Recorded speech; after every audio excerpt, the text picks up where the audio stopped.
បងខ្ញុំមានអារម្មណ៍ថាអត់សូវមានលំខឹងទេតែដល់ពេលឃើញមុខយើងជាស្អាតចឹងទៅគឺជាចាក់ 100% ហ្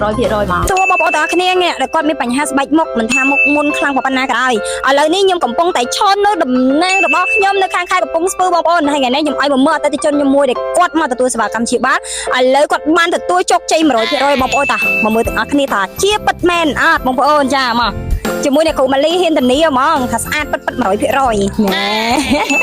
អូខេបងប្អូនជួបគាត់ឯនេះគាត់កំពុងតែមកទទួលសេវាកម្មព្យាបាលនៅតំណាងរបស់ខ្ញុំផ្ទាល់អ្នកគ្រូម៉ាលីផ្ទាល់ចាឥឡូវមកគាត់បានជា 100% ឥឡូវចង់ទៅជួបគាត់ទាំងអស់គ្នាអូខេទេស្អាតជំរាបសួរចាអូខេឥឡូវអ្នកគ្រូសួរមួយមើលថាមកទទួលសេវាកម្មព្យាបាលនៅកន្លែងអ្នកគ្រូម៉ាលីហ្នឹងថាជាមែនអត់ ជាមែនបងប្អូនជា 100% អូខេ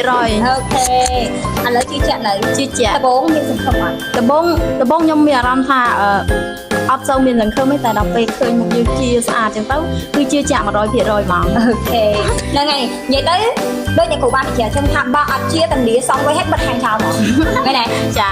ឥឡូវជឿជាក់ហើយក៏មានអារម្មណ៍ថាសប្បាយចិត្តហ្នឹង សប្បាយចិត្ត ជាធម្មតាបើថាយើងមានលុយហើយមកធ្វើអាហារក៏អត់ ហ្នឹងហើយចាបង ហុងស្អីលើមុខហ្នឹងហើយ ហ្នឹងហើយ ចា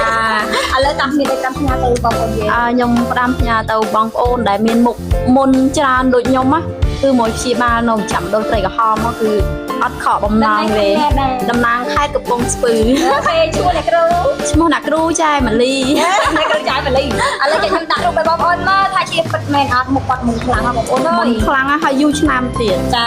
សំខាន់មិនឲ្យជាប់ទៀត ចា ចាអញ្ចឹងអ្នកដែលគាត់មានបញ្ហាស្បែកមុខមិនថាមុខមុនខ្លាំងប៉ុណ្ណាក៏ដោយជា100%ចាអរគុណឥឡូវនិយាយបងប្អូនយើង ជម្រាបលាបងប្អូន អូខេចាំបានមុខស្អាតកុំភ្លេច មិនចាក់ដល់ត្រីក្រហម